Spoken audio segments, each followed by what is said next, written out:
Hi, I'm Chris Lamb. I'm chair of the Department of Journalism and Public Relations at IUPUI, and welcome to the latest installment of the Jim Brown interview series, where undergraduates in journalism and public relations interview graduates in journalism and public relations who have achieved success in their careers. Today, Jacob Keith, a senior in public relations, will interview Shakkira Harris, a digital reporter at WRTV Channel 6 in Indianapolis. I'm going to turn things over to Jacob, and he'll introduce Shakkira, and thank you both for participating. Hi, Shakkira. How are you? I'm well. How are you? Good. So, You're a digital reporter at WRTV. Could you tell me a little bit about what you do on a day-to-day basis? Yeah, so on a day-to-day basis, I am working on, where do I start? I guess on a day-to-day basis, I am vetting stories, doing interviews. Typically, always will look for a day turn, whether that be a couple of press releases or whatever's happening in real time in our city and our community. And then I typically work on like lifestyle and feature stories, and my beat is community and diversity. So anything along those lines, which is pretty broad, right? So I guess that would be my day. So no day is a normal day is what you're saying? No. So what about journalism, when you were thinking about careers, that popped out and said, this is what I want to do? So when I was looking into college and stuff, like we all do at like the age of 5, because it's like a thing in society to talk about college consistently. I thought I was going to be in psychology, and then in high school, I ended up getting into journalism in my senior year, and that completely changed everything. And I had already applied to schools, but that ended up being the reason why I chose IUPUI. But I chose journalism because I grew up being a really big political consumer. My dad and I talk about everything that's going on in real time. We're interested in like real estate, business, and that in sports, which was what my focus was in college at IUPUI. So, that's kind of the reason why I really wanted to get into journalism, was because of how impactful it was to me, my relationship with my father, and yeah. So you mentioned that's why you came to IUPUI. So what classes did you take here that helped you at the Arizona Republic or WRTV? Professor Chris Lamb's course that he offered, I believe is Myth, Baseball, and the Hero's Journey. That class, actually, believe it or not, helped me in literature courses, which was what my minor was. I'm a really big reader. So, that actually helped me with a literature course that I was taking at the same time. And it actually correlated very well. Especially when reading Song of Solomon by Toni Morrison, which is where you really see that hero's journey come out. So, and that helped me with my time at the Arizona Republic.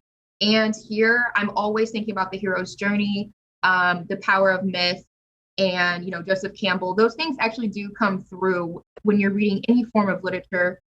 Any story, you look at the building blocks of the hero's journey, and you also can kind of correlate that to the building blocks of a story, So I guess one of those. And then creative writing classes. One of my favorite creative writing professors was Kyle Miner. I can't remember exactly what course I took with him, but it was really good. I remember him. And then Adam Wren. Oh my gosh. Chef's kiss, creme de la creme. There's nothing, to really sum it all up, because I could sit here and talk to you about how great the professors are and everybody is at IUPUI, but really, I can't remember when I was there. I do believe I read somewhere on like a brochure, I think like 70% of our professors are adjunct, which means, that they are actively working in the field. So, and that's so true. They really are. Almost every professor that I've had, they're doing something outside of teaching us what's happening in the field that we're seeking to be in, right? So Adam Wren, he writes for Politico. He's a contributing editor at Inch Monthly. He's written for WAPO. I don't have to go on. And then Professor Lamb has published a book. Kyle Miner has published several books. So it's like it's really dope to be able to learn from folks who are already in the field and we want to follow in their footsteps. And they're looking at us in our face and telling us. So really, you can't go wrong with any class that you take there. And especially and I'll end on this, one of the literature classes that I took was professor, her first name is Jane. And I do remember she allowed us to call her Jane. So that's probably why I can't remember her last name. However, this is kind of a little bit dark. However, she taught a class that was on death in literature. And it was really close to her because she herself had faced death, right, like stared it right in its eyes when she had cancer. And so she talked about it from a woman's perspective of, losing her hair, the stigma around that, and different things like that, so truly, any class you take, it's going to be really good with that high number that are adjunct. Yeah, I 100% agree. It's the ones also that you don't expect to like learn writing skills from that that's where it's most apparent in your writing. Yeah. So you were a Pulliam Fellow in 2018. Could you tell me a little bit about like the process to get into that and what you learned from it? I actually applied my sophomore year, my junior year, and my senior year when I finally was accepted into the program. It was just something that I thought was really great. 12-week program, they paid pretty well, especially for here in Indy. Don't know about Phoenix, but it definitely paid pretty well for here in Indy. When I was accepted, I got the call, and it was probably like February before graduation or January before graduation. I was really worried about what was gonna happen after graduation, and then to receive that call from John Green, who was an environmental reporter at the Arizona Republic before he left not too long ago now. But anyways, to get that call from him, I just remember being outside of Chipotle and just like being, oh my gosh, I really wanted this. And it lives up to its name, right? Like, the Pulliam Center is here in Indianapolis. And I would have, at first I thought I would have preferred to be in Indy. However, Arizona and being in Phoenix and forcing yourself to go and be uncomfortable, to go and make different connections, more connections that can never hurt, and to just fully immerse yourself in a completely different climate was just amazing. Yeah, so now I know Pulls from all across the country. One is now reporting in South America. She often writes for different publications like Vice. She still writes for USA Today, which is still Gannett, which is, who is connected with the Pulliam program. So yeah, I mean, I could go all day. You would probably have to give me a more specific question, but the process was hard. I remember my sophomore year and junior year applying, I was just like, I don't know.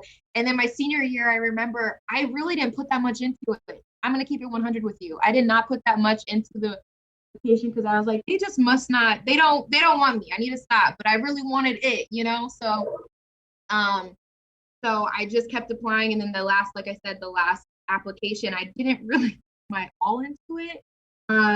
However, I got the call. So yeah.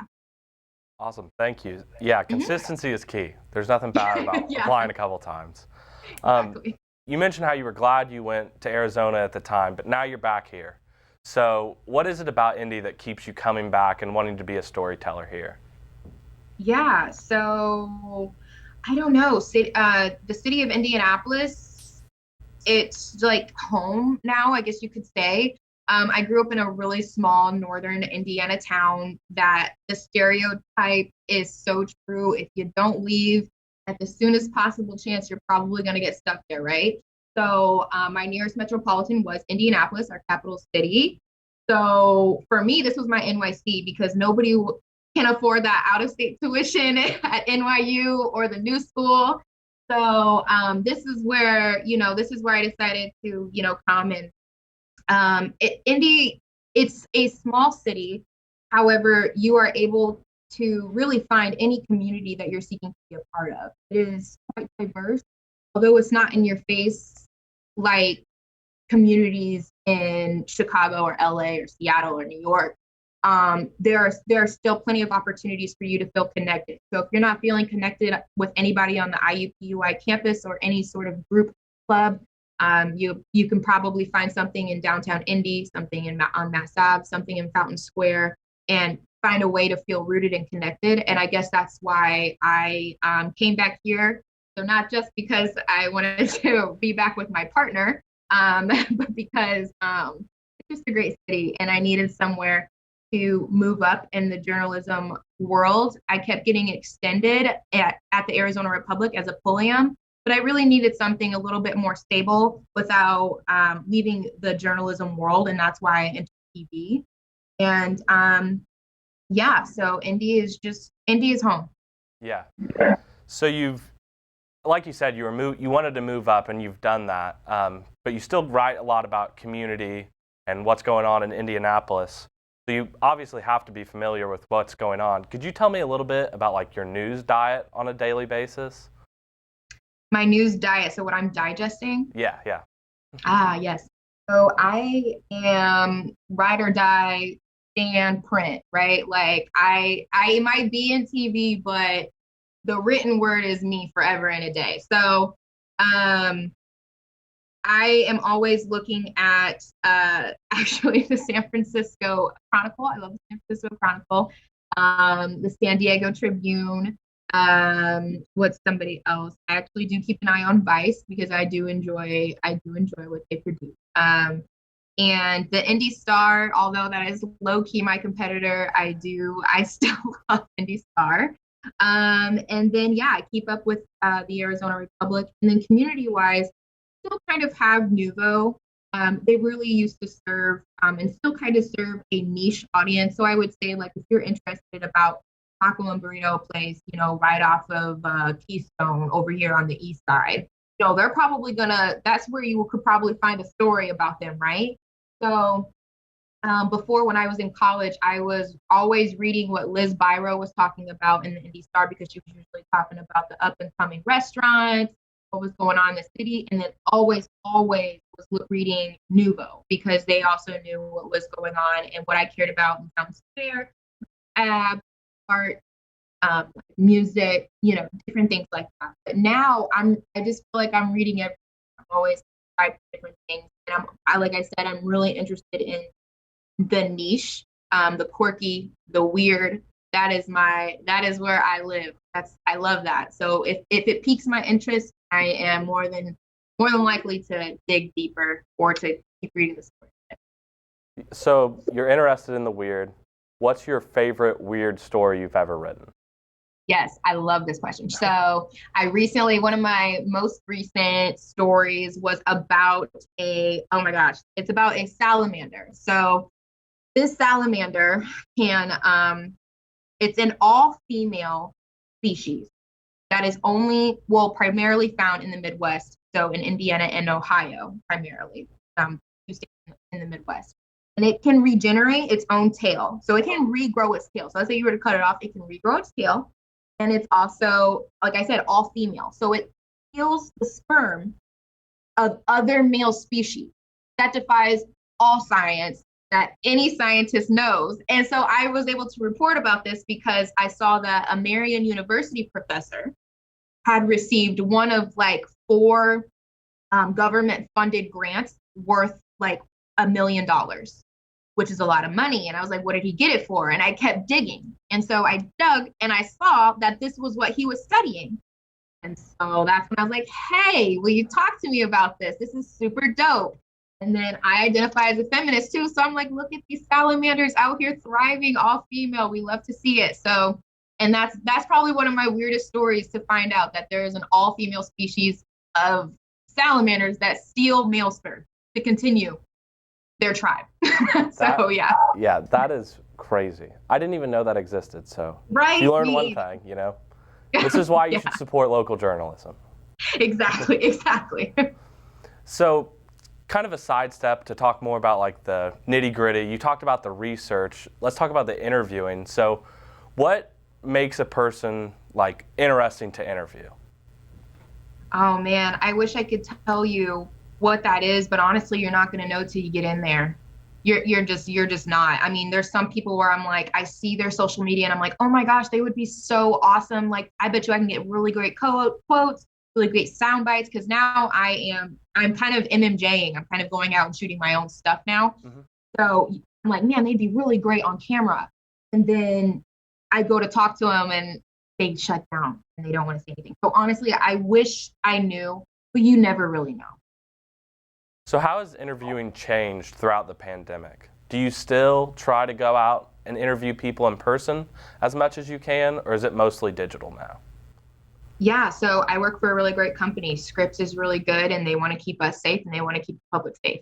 So that being said, it was all Zoom. It was a lot of Zoom, even for our on-air reporters or on-air anchors.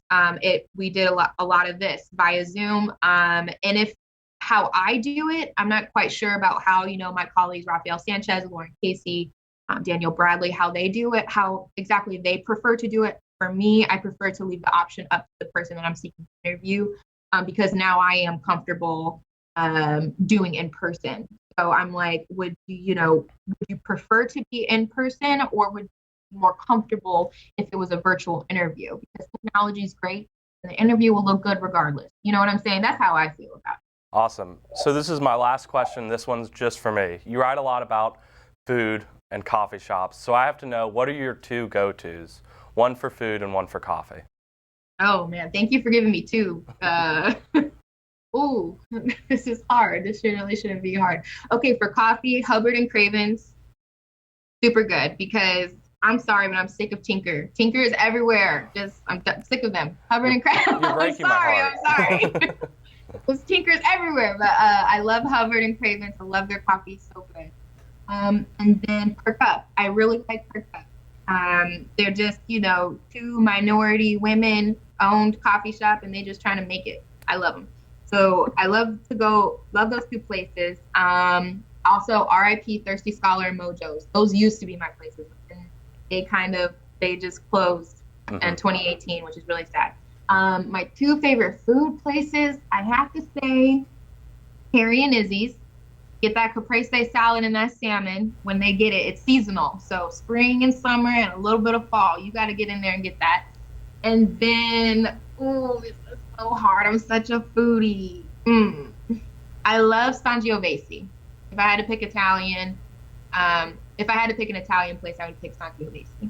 Okay, I'll have to check that out because I've been a Mama Corolla's guy ever since I moved to Indy. But yeah, okay, I see you. Yeah, Mama Corolla's is really good. It is really good.